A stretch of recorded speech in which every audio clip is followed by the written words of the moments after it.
ఈ ఫర్టిలైజర్‌ని ఎలా ఇవ్వాలో చెప్తాను చూడండి. అంటే బనానా పీల్ తోటి మనం తయారు చేసినటువంటి ఫర్టిలైజర్.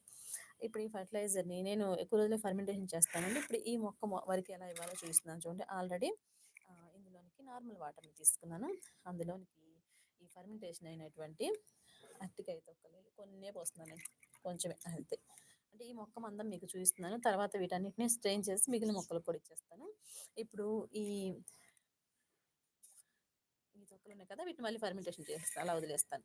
అవే ఫర్మెంటేషన్ అవుతా ఉంటాయి. అంటే రోజుకోసారి మాత్రం ఇలా కలియబెట్టండి.